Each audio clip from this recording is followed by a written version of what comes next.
Өгөөж баян намар цаг гэдэг цаана алөөрөө.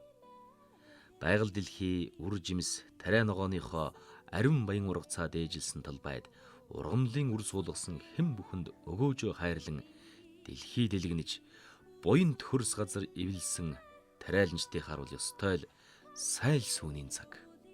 Тиймдээч бид Атрыг эзэмшиж эхэлсэн тэртээ хон жилүүдэд тариалангийн аймаг хэмээнээр идэж байсан Сэлэнгэ нутгийг зорж тариаланч олныхоо оргилсон их ажил үйлсийг сурвалжилж үзэгч та бүхэндээ ургац сураалтын сонин сайхан өнөөдрийн тулгарч байгаа асуудал маргаашийн зорин тэмүүлж байгаа хүсэл зорилгын танилцуулж ургацын далай нэвтрүүлгээ тариаланчдтайгаа хамтран бэлтгэхийг зорилоо. Атрын 60 жилийн он нэвтрүүлгийнхаа дараагийн хэсгийг бид ардын хувьсгалын өлгийн нутаг болсон Сэлэнгэ аймгийн Алтанбулаг сумаас бэлтгэж байна. Биний ард харагдж байгаа монголчуудын нэрлэл занснаар Хяагт хот бол 1727 онд уур хээрийн тэр үеийн Монголын хэлийг тогтоох хилцээрийн дараагаар Оросын гүн Саваг Аргузиски хотыг өөрийн хөрөнгөө гаргаж хил тулгаж тэр тогтоосон хилээ баталгаажуулж бариулсан байдаг юм аа. За энэ хотод бол монголчуудтай холбоотой олон зүйл байдаг. Дээр нь автарт цайны замыг дагсан 8-чин гэдэг хот мөн байхын зэрэгцээ Монголын отор газар тэр үеийн монголчуудын газар тариалан эхэлж байсан түүхийн гэрч болсон Алтанбулгийнхны хилээр бол Чумс авгаа өөрийн үндсэн нэр нь бол Джеймс Орен энд мөн амьдарч энд тариа тарьж Монголын анхны спиртийг энэ Алтанбулгийн утга өндрийн бригадын хавцаа тариа ургуулж түүгээрээ спирт нэрж Монголын анхны спиртийг гаргасан ийм түүхтэй юм аа.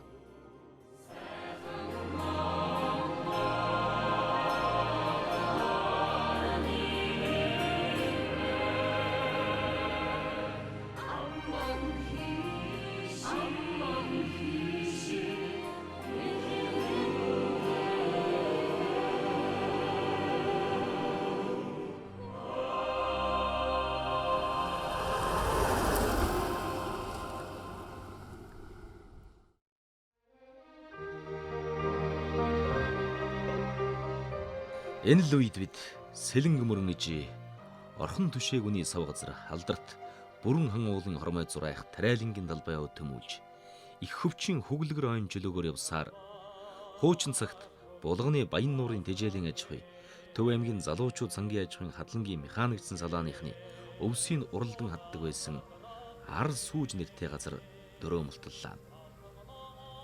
Энэ аманд намрын шар нартай ханьсан тариан тэнгист хөвөх авраг комбайныхаа дуу уул хангайда зуурайтуулан хадаасаар хөдөлмөрлөх Момо агро компани залуустай уулзлаа. Тус компанийн газар тариалангийн ажил чамдаад 8 дахь намартайгаа зулгаж байгаа хэдий ч хөрс боловсруулалтаас аваад ургац сураах комбайн тоног төхөөрөмжөө иж бүрнээр нь шинжилэн Америк, Канада улсын өндөр бүтээмжтэй орчин цагийн бүрэн компьютержсэн техникийн эд хавыг жинхэнэ үзүүлж байлаа.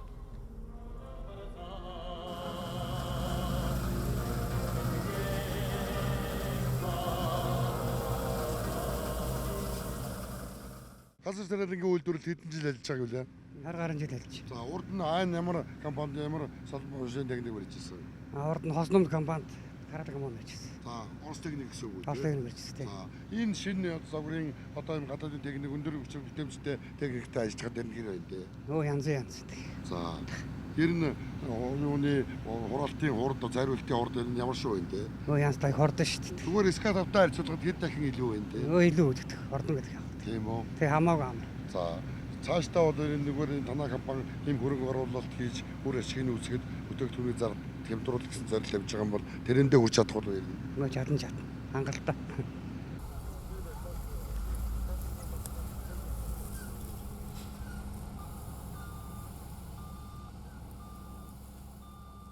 Хувьд үр тарианы болц ер нь хэршүү байна. Танаа сонгож авч тариалсан сортын хувьд ер нь ургас хэр байна те. Ер нь хаврын биднээс хаврын тариалтын үеэр маш хүнд төсөл хаврын тариалт явсан шүү дээ. Салхитай их тийм сонин хавар бид нар харсан. Тэгээд энэ 5-6 дугаар сард ер нь чийг маш бага байсан. Тэгээд энэ утгаараа 6 бороо оройд орсноос хамаарч одоо тариа хинзэлж ер нь соёл хожуу явагдсан байна. Маш хожуу явагдсан. Ерөнхийдөө бид нар нэг 7 сарын хойш тариа дахиж хинжил соёолж ургажсан. Тэгээ энэ жил биднээсийн одоо тариаланч бидний хувьд бол одоо юу сурсан, юу мэдж гин, та нар яасан гэдгийг ма шалгадаг л жил байлаа гэж бодож байна.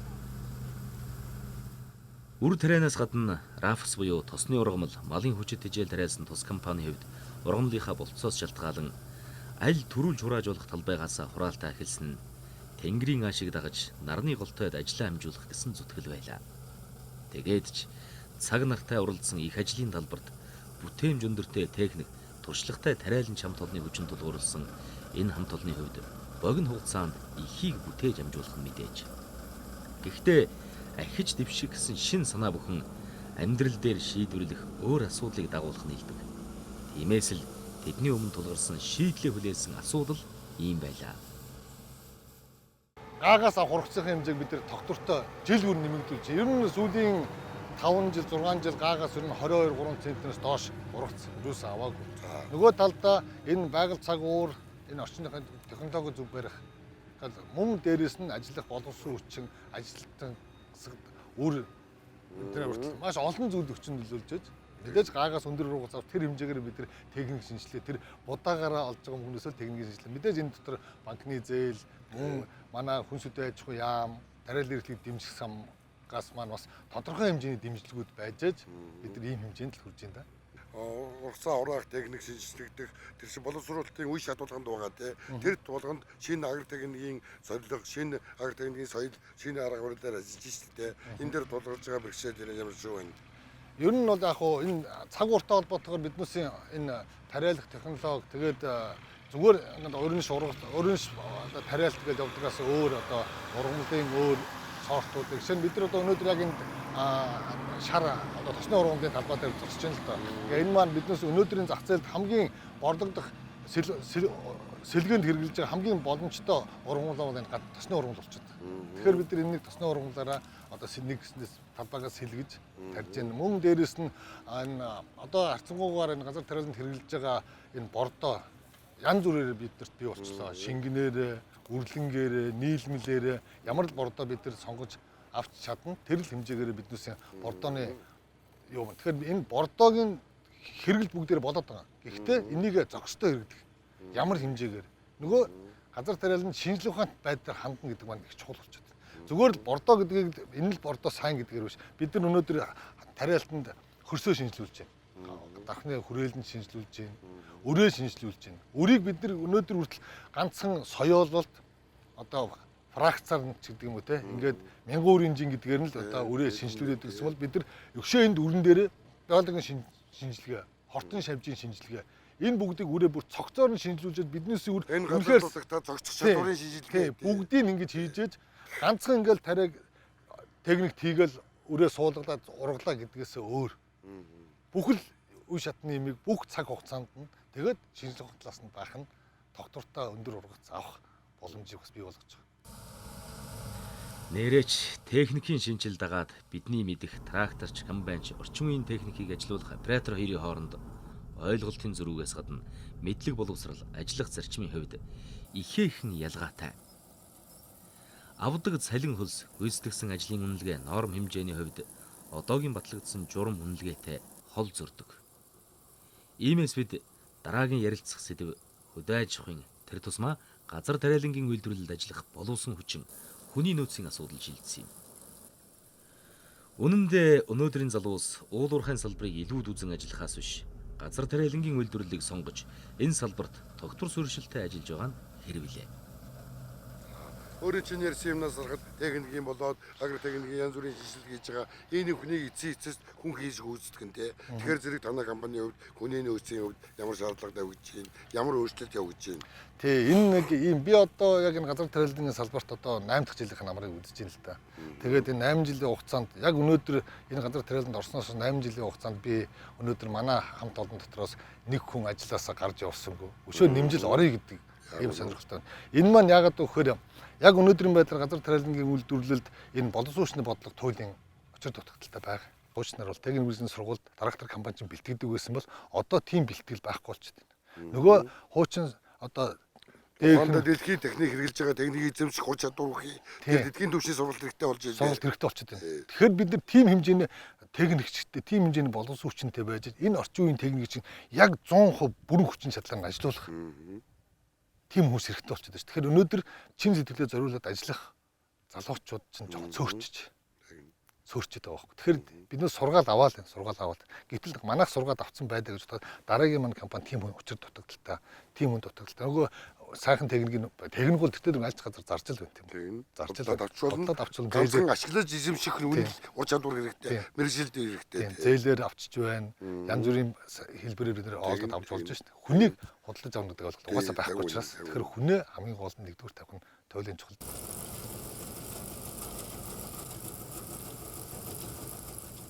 Тэгэхээр зэрэг энэ өндөр үтэмжтэй техникийг ашиглаж эзэмшиж байгаа одоо ажиллаж байгаа хүний хувьд орос техник хуучин бага үтэмжтэй техник ашигласан хүнийгээс сургалт одоо тэр мэрэгжих чадвар ур чадварын өнгөсөн зөрөө гарнаа да тийм ээ.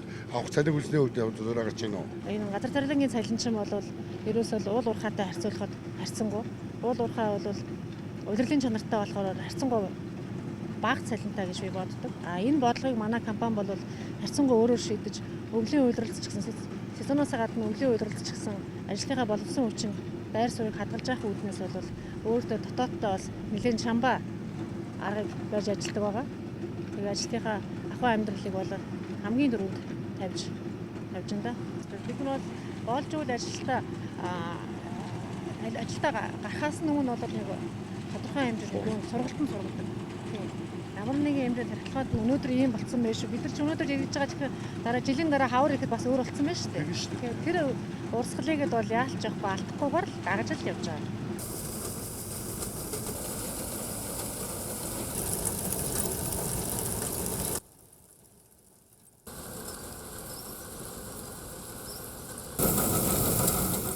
Орчин цагийн газар тариалангийн үйлдвэрлэлийн өнөөдрийн өнгө төрх ийм л байна. Залуу ус зүтгэж амьдралаа сурган гарах асуудлаа өөрсдийнхөө шийдвэрлэж байгаа энэ үед төр засгаас аливаа тулгамдсан асуудалд мэрэгжлийн үүднээ санд нь тусалцаа үзүүлэх нь чухал байна.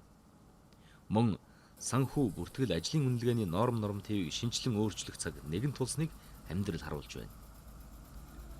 Холбогдох мэрэгжлийн чиглэлээрээ төрийн яам газруудч шинээр гаргах тушаал шийдвэрүүдтэй шин цагийн тариаланчдын өмнө тулгараад байгаа асуудлыг шийдвэрлэх арга зам гарцыг тусах үзье.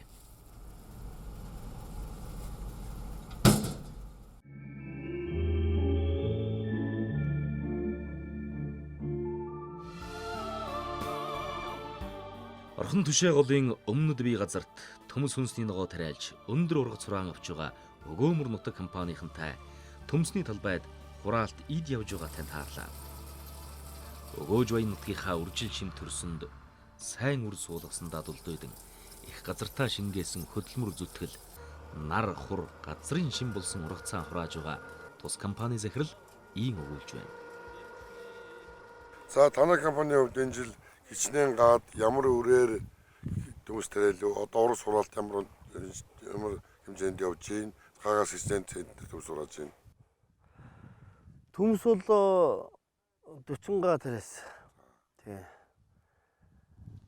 Одоо ургацныг 34-5% тэл явж байгаа юм тий. Тий. Өнөөдрийн байдлаар нийт нэг 74-5 га төмс хүнсний ногоо тариас нийт 35 га нарийн ногоо тариасан гэсэн үг тий. Ямар асуудал толгойж гарч байна те. Одоо ажиллах хүчил байхгүй нь одоо өөр одоо юу байх вэ? Цагаагаар амар гоё бид нарыг харж үзэл цасвар авахгүй ингээд хүүтрэхгүй бас боломж юм байна. Хамгийн гол нь ажиллах хүч байхгүй. Одоогийн байдлаар 20 галуу урах одоо ажиллах хүч байхгүй. Тэг ингээл нааша гэсэн хүний ажиллуулаад тэгэл байж штэ. Үрийн хувьд ямар бэрхшээл байна? Нэг үрээр хэсэг жил тариалж байна те. Тэг нэг үрийг бол ерөөсөө энэ Эрдэнэт бол нэг 4-5 жил тарих зөвлөдөг. Бид нар бол одоо энэ жил манай элит төрөд компаниас авсан үр бол яг 4 жил тариалал одоо үндсэндээ болж байгаа. Зүгээр элит төрөөс энэ жил авсан үр бол одоо дараа жилийнхаа тарих үрээ бэлдсэн. Зүтгэлээр жигүүрлсэн энэ хамт олныг харахад ургац сураах их ажилд урд өмнөх цаг үеийн хүмүүс шиг Үхнийтийн үйлс болгон уухайлан зүтгэдэг байдал үгүйлэгдэх мэт. Зарим явуургүй бодолтой дарга нар улс төрчдийн үзэл бодлоор хөлс мөнгөний өгье гэсэн ч манай миний тойргийн бүс биш юм чинь Харьяаны оюутан сурагчдаа өгөхгүй гэсэн тушаал шийдвэр нэгэнд гарч энд ажлын талбар эзэнгүйдэж байхад хот хүрээнд хөдөлмөрөө үнэлүүлж мөнгө олох гэсэн оюутан залуус хий эргэсээр л байх уу? Энийг ч бас бодуу штэ. Ороо бусгаа улс төр орон гарын зах зээлийг яалтайч билээ. Улс их орон ганцхан л байлтай.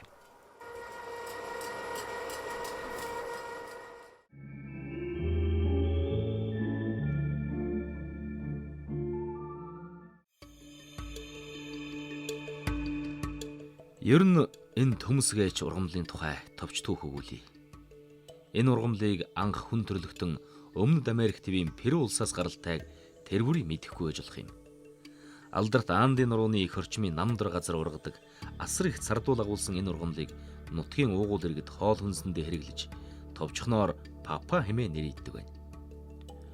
Уг ургамлын бутыг тартофел гэдэг байсан ясгүй мах гэсэн эртний үг байжээ. Бүр хожим далайн тээврээр дамжин тархаж Латин Америк төдийгүй Европын хөрсөнд ч ургах болж дэлхийд даяар тархсан байна. Харин энэ тартофел хэмээх ургамал 17 дугаар зууны үед Орос орнд ирж нутагшин тухайн үедээ Тамбов хотод болсон өлсгөлөнд олон хүний хүнс тэжээл болон тэднийг үхлээ саварчээ. Тиймээс 1-р Петр хаан зарлиг гаргаж энэхүү тартофел гэж ясгүй махыг улс орон даяараа тарихыг зарлиг болгоход сонсгол муутай бичээ чинь тартофелийг дуулснараа картофел хэмээн бичснээр авгаа их Орос оронд картофел нэрээр тархаж нутаг газар нь төдийгүй Орос хэлний үгийн сандаж нутагшсан байна.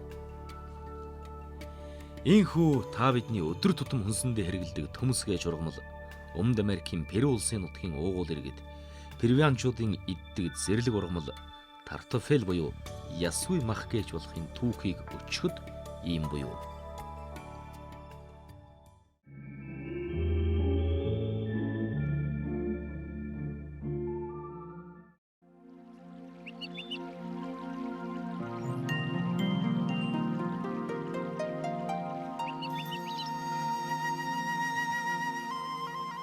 Орхон Сэлэнгийн сав газар тэр тусмаа орхон голын хой төвөөнөө халиур ногоорч байснаа мөр даран эргэлдэх төмсний комбайн тракторын дугуйн хэвлэлдэн харлан хүрэмтэж үлдэх хамаг өгөөж эрдэнэ эзэдтэй барьсан тариалангийн талбай элит түр комбайны эрүүл үр үржүүлэх бүрэн услгаатай 150 га эргэлтийн талбай юм.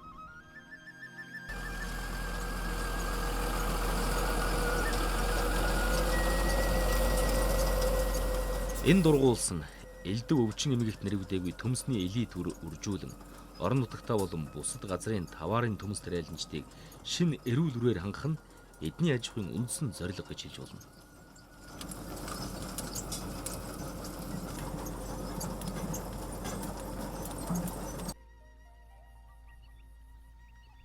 Төмсний аж ахуй эрхлэгчдэж тухайн үрээр 3-4 жилээс илүү тариалахгүйгээ мэднэ.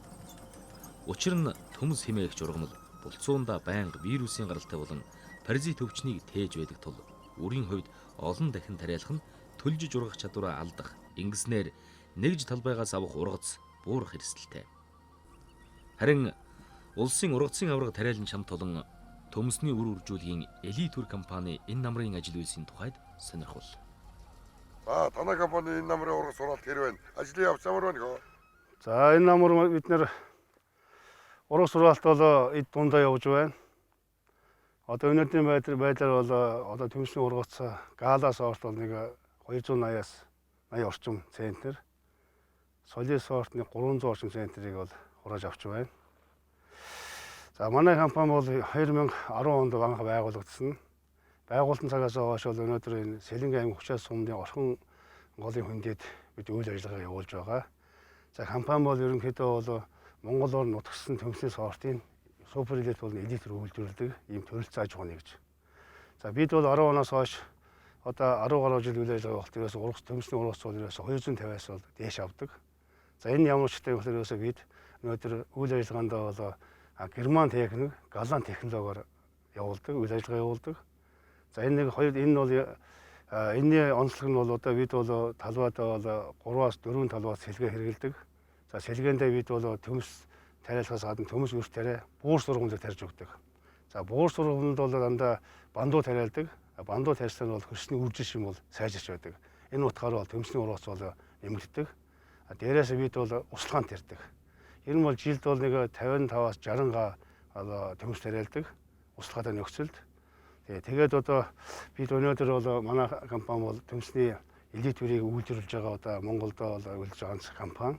Өнөөдөр энэ бид бол элит үрээ бол анхран материалыг дахны эзэмшлийн хүрээлэнгээс бол гаргадаг, хөрөөлд гаргадаг, бичил болцоо гэж гаргадаг юм байгаа юм.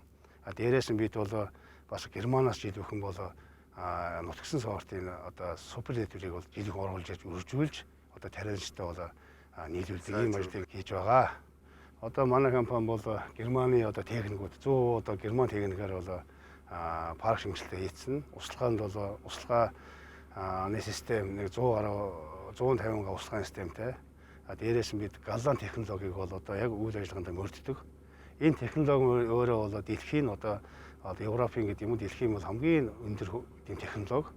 Дээрээс нь үр үржүүлгийн үрийн төмсний үрээ аж ахуйн систем гэж байдаг. Тэрний бол бас дэлхийд хэрэгэлдэг G2 гэж схемээр бол төмснийхээ үр үйлдвэрлэдэг. Сүүлийн жилүүдэд бол энэ манай энэ төмс тариалдаг тариаланчид бол энэ үр шинжилгээг бол маш сайн хийж эхэлж байгаа. Өнөөдрийн байдлаар ихэд бид намрын хураалт явж байхад одоо хаврын үрний захиалга бол одоо ирээд эхэлсэн. Энд чинь юу гэсэн гэхээр өсөөл тариаланчид шинэ үрээр тарихад одоо өндөр ургац авдаг юм аа, ариун ургац авдаг юм аа гэсэн тийм одоо ойлгомжтой тийм одоо ойлголтыг бол авцсан байна.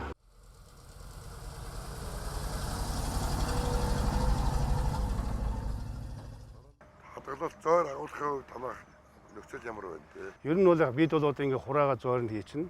Энэ бол энэ манаас дандаа үр гард юм л да. Тэгээд өвөл бол ингээд бас тариаланчид энэ үрээ шинжилх зорилгоор бол одоо гэрээ хийгээд үрээ авдаг. Тэгээ хавар хадгалаад өвөл хадгалаад хавар бол угаасаа нийлүүлдэг. Ийм ажил өгч байгаа. Ер нь бол зойрны хувьд бол Монголд бол одоо бүхэл аж ахуйн нэгж бүхэл хүмүүс бол энэ зойртой доо. Одоо жаргалантын бол дандаа нөхөн зойронд хийдэг.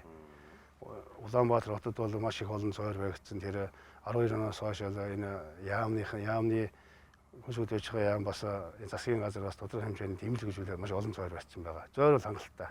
Ер нь бол хэлэхэд бол бид бол одоо өнөөдөр төмсийг бол үйлдвэрлэж байна. Өнөөдрийн бол яг өнөөдөр манай дээр бол төмсний өөрөө өөртөө 420-30 төгрөг гарч байгаа. 1 кг төмс. Ер нь.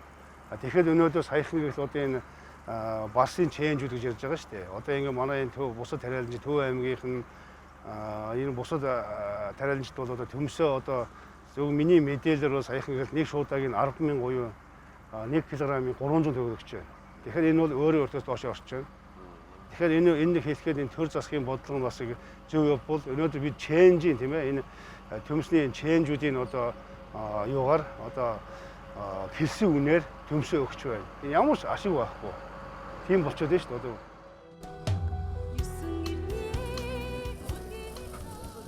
Өөрийн орны байгаль цагуурын нөхцөл тохирсон тариалан үрээр бусад тариаланчдыг ханхаар зорж байгаа нь сайн талтайж нэгэнт нэмэн өртөг шингээсэн үрийн үн өртөг өндөр гарч байгаа нь тус компаниг өөртөө эдийн засгийн хувьд алдагдaltaй ажиллахад хүргэж байна гэж болно.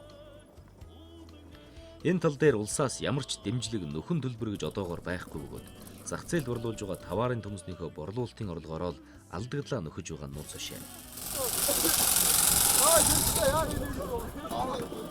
Эдийн засгийн хувьд байдал ийм байхад заавал бусад тариаланчдад тариалалт хийх элит үр бэлтгэж өгөх нь сүрэнжвийн нямжвийн энэ мэрэгжлээрээ сурч мэдсэн, судалж таньсан эрдэмтний үүрэг хэмээн боддогтой холбоотой. Үүний цаана улс орны эрх ашиг биеийг ойлгож ухаарсан тариаланчийн сэтгэл оршдог үе заа.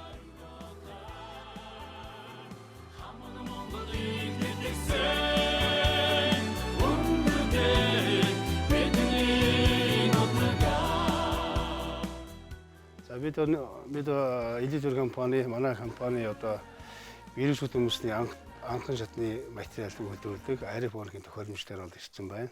Аэрофоник энэ одоо энэ хөрсгөө орчинд ургуулж байгаа энэ технологийн талаар бол одоо та нарт ярьж үзүүлэх гэж бодож байна. Ер нь бол ургамлыг ялангуяа төмсний ургацыг бууруулдаг бол өвчин бол ерөөсөө вирус өвчин байдаг. Түүнээс одоо тэр бит юуны бактери өвчин, мөөгөнцөр өвчин бол яг тэр гарна. Тэрийг бол бид нэр тодорхой хэмжээний арга хэмжээ аваад уран хамгааллын бодис цацаад ингээ эмчилдэг. Вирусын өвчнийг бол эмчлэх ямар ч тийм арга байхгүй. Вирусын өвчин чи өөрөө төмс ингээ өөр харахад бол эрүүл мөртлөө, харахад цэвэр эрүүл мөртлөө дотор эд эс нь бол өвчлөсөн байдаг. За энэ бол вирусоос чөлөөлөгдсөн төмс.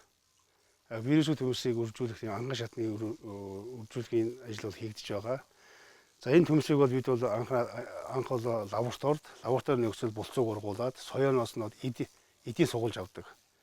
Энийг бол микроскоп өндөр хүчтэй өршин чадалтай электрон микроскопоор бол лабораторид нөхцөл авдаг. Тэгээд аваад тэжээлийн орчинд эдээ ургуулад эд нь ургаад ургамал болно. Тэгээд бид тэрэнд тэр ургамал нь өөрөө бүх төрлийн Монголд байгаа одоо тэр олон төрлийн вирус X, Y, L гэдэг тэр вирусаас чөлөөлөгддөг. Ингээд бүх вирусаас нь чөлөөлчөөд хуруун шилэнд ургуулад хуруун шилэнд ургасан ургамлаа бол бид нэр бол лабораторид нөхцөл өвлийн хугацаанд одоо хавар 11 сард эхлээд хавар 4 сар хүртэл бол ингээд хэрчилт хийдэг, хаатан гэж юм хийн. Тэгээд ургамлаасаа хэрчээл дараагийн хуруун шил суулгаад ингээд явсаар байгаад ямарсан бол энэ жилд тариалах энэ бусад аэрофоны хөдөлмөрийн ургамлыг бол бэлтждэг. Тэгээд тэр вирус чөлөөлсөн ургамал бол ингээд одоо ингэж тариагдаад ингээд булцуу үүсэж байгаа. Бичил булцуу гэж энэ байхгүй. Ингээд ургац нүдэнд харагдаж байна. Доороосоо уусмалаар ингээд шүршээд өгчдөг. Тэжээл уусмал юм. Тий. Бид нар бол энийг бол яг одоо ингээд том болохгүй. Ерөөсөө нэг 20 г 15-аас 20 г болгоод суулаад авчдаг. Одоо энэ бол төвөрлөсөн байна л да. Их том болгож болохгүй. Ерөөсөө хамгийн том нь бол нэг 20 г гэдэг чинь бол дээс хүмүүс бага л да. Тэгээд ингээд төвөрлж аваад тусгай нөхцөлд одоо хадгалдаг. Томын авчин тэгээд араас нэг нөхөд ургаад байдаг. Нэг усандаа нэг ургамлаас бол нэг 50-аас 60 ширхэг бол ийм бичил ургамл булцуу авдаг. Тийм боломжтой. Энэ бол сүүлийн ийм технологи. Одоо бид нар бол солонгосын одоо технологиор технологи энд нэвтрүүлсэн явж байгаа. Хиймэл хөрсөнд бас ургуулж байгаа. Мөн хүлэмжинд зөвхөн энгийн зуны энгийн тийм нийлэх хайсан хүлэмжинд бас үржүүлэх явуулж байгаа. Ерөөсөө л ингээд 4-5 бүх аргаар хийж байгаа энийг. Тэгэхээр вирусууд энэ бол ерөөс ямар ч вирусын өвчнгүй булцуу үүсэж байгаа. Энийгээр бид нэр бол ил талбад одоо 2 жил үржүүлж электр гаргадаг. Вирусын өвчнөд баригдчих төмсөөс ургадаггүй. Тийм учраас заавал электрээр энэ шинэ үрээр үрээ шинжилж байж тэгжээж бид бол ургац авах хэрэгтэй. Үнэхээр тийм шинжилсэн үрээр авах юм бол бид бол хангалттай одоо хөссөн ургац аав. 30-40 тонн ч авч болно. Европ руу бол энд 70-80 тонн авдаг юм байл. Манайд бол арай цаг уурд 40-50 тонн авах тийм боломжтой бид авч ирсэн. За Монгол улс бол одоо улсын хэрэгцээг хангахын тулд жилд 250 мянган одоо ийм бичил булцуу ургуулж авах хэрэгтэй. Өнөөдрийн байдлаар бол зөвхөн дархны эрдэмтдийн хүрээлэн дээр бол энэ булцууны ажил хийгдэж байгаа.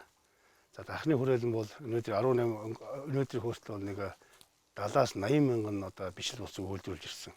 Энэ нь бол нийт Монголын одоо төмсний үйлдвэрлэлийн одоо электр үйлдвэрлэлийн 30%. Бид үлдсэн 70% дандаа жил бүрэн Германаас одоо супер электрлийг оруулж ирж байгаа. Гаднаас ингээд үрээ аваад байхаар чинь үнэтэй 1 кг мөр бол нэг 3000 төгрөг орж ирдэг. Тэгэхээр энэ 3000 төгрөг дотор чинь нөгөө 15% нөгөө Монголын нөөт гайлын татвар орцсон байдаг. Тэгэхээр энэ бол энийг хийж байгаа аж ахуйн нэгжид бол алдагдaltaй. Ер нь тийм учраас бид бол өөрийн гэсэн ийм техник анхан шатны ийм тохиромж бариад эндээ өөр дээр анхан шатны материалыг гаргаад цаашаага ингээд үржүүл явах юм бол одоо энэ зардал одоо өртөх нь бол багасах юмаа гэдэг утгаараа энийг бол байгуулж байгаамаа. Тариалжтай хамт хэлэхэд юу вэ? Энэ төмсний үр үйлдвэрлэл, энэ анхан шатны үр үйлдвэрлэлийн ажил бол ерөнхийдөө эрдэм шилжээний байгууллага тийм ээ. Энэ судалгаа, шинжилгээнд дээр бол үндэслэж явагддаг. Бид нар ч өөрсдөө бол одоо Монголд одоо энэ яг энийг хийж байгаа газрууд нь бол дархны хүрээлэн, Улаанбаатар хүрээлэн бас тодорхой хэмжээгээр хийж байгаа.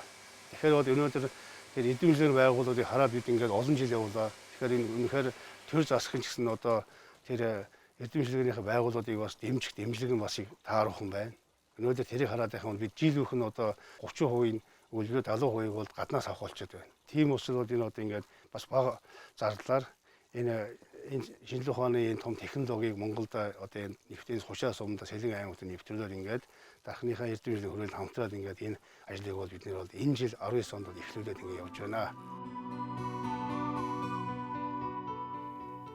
Түүнчлэн өндөр үнээр гадаадаас оруулж ирсэн супер элит төрийн гайлын татварт хөнгөлөлт чөлөөлөлт үзүүлээсэй билээ гэж сэтгүүлч миний хувьд өмөрөн бодсноо нуух юм.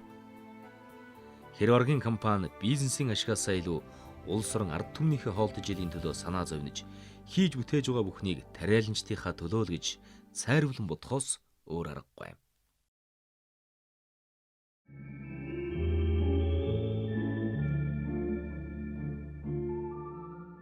Монголын улс орчинд Хэрэдийн тойрол хааныг 7 настай байхад нь олзолж аваад бүр хэрт удаа нүдүүлж ирсэн гэж улс орчинд бичсэн байдаг. Тэгэхээр энэ үед бол Монгол газар тайлан бол байж л байсан байна. Энэ мэрэгдүү тариа тарьж байсан байна. Тариалангийн гол одоо бүс нутаг энд байжээ. За ингээд явсаад ардын өвсгөлтэй золгоод ардын өвсгөлийн дараа одоо энэ хонд руу херан руу ингээд одоо мөн тарианагаа тарьдаг.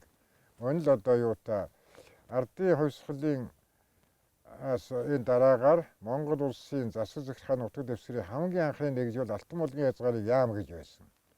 Энд энэ юуны Алтанбулагийн артлын бүрхтэй уулнаас харааг нь оюун уур хүртэл. Уйлах харуулаас уйлган хүртэл энэ нутгийг хариуцуулж өгөөд одоо энд ардын журам цэргийн стратегийн хүч газар болгож байж байгаа энэ дээр. Тэгээд энэ чинь тариагаа тарьдаг, ногоогоо тарьдаг, энд одоо энэ зохицуулдаг, зөвлөлтийн улаан аримтай холбоо хэлхээ барьдаг бүх юм одоо энд 1921 оны 7 сарын 11 хүртэл одоо энд байж л да. Тэгээд тэр Алтанбулагийн хязгаарын яам энэ хооронд байгуулагдаад 1932 оны хүртэл тэр хязгаарын яам бол үнэснээ байж байсан юм. Яг энэний суурин дээр 1931 онд газар тайлангийн аймаг гэж байгуулад газар тайлангийн аймгийг сүүлд нь одоо юутай болж бас хүнийг эрхэлсэн ажлаар нь гадуурхшээ гэдэг яриа гаргадаа. Тэгээд Сэлэнгэ аймаг гэж нэрлсэн 32 онд ийм нэрлсэн төвхтэй. За Сэлэнгэ аймаг хөгжөөд өвсөд газар тайлангийн үйлдвэрлэл нэлээд эрчимт хандлага болсон. Энэ хазаа гэж газар одоо энэ зүүн чив энэ хазаад 300 морин анцсаар газар хахалж ирсэн байдаг.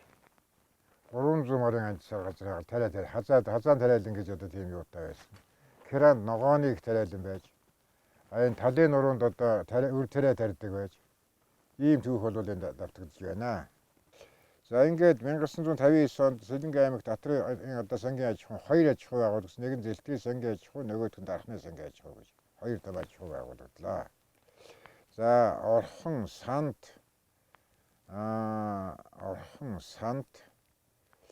Алтанбулаг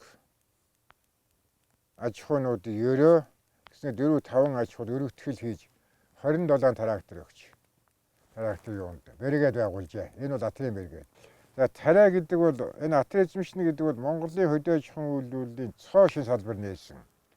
Одоо ийм зүйлээ. За энийг энэ манай хэвлэл мэдээллийн нөхдүүд одоо тэр миний их сайн танил Даваанам гэдэг хүний зургийг авсан их гоё зургийг Сэдэн балдарга өөрөө анцны юундаа суугаад жолоогийн залаад ингээд ахуулсан зураг энэ зэлтгий сангийн аж ахуйн түүхэнд бол үлдсэн байдаг юм. Сэдэн балдарга дүгсрэнгүй энэ төр явдаг юм аа тэнцэж байна. Атарт бол төр тэг санаа тавьж байжээ. Сэлэнгийн энэ газар нутаг бол анцны хошуугаар ивлээд тэр сүү шивийн одоо бид идэж байдаг ийм л улсууд л да. Газрын одоо өгөөж их сайтай. Ер нь энэ газар гэдэг бол өөрөө хүнсний бүтээгдэхүүн үйлдвэрлэх анхан шатны боловсруулалт хийж өгдөг. Тийм амьд био үйлдвэр байгаа энэ хөлс бол. Одоо энэ ус чийг тэжээлийг энэ өвснөгаа болгож тариавуудаа болгож хавиргадаг. Ийм био үйлдвэрлэлтэй газар гэдэг бол.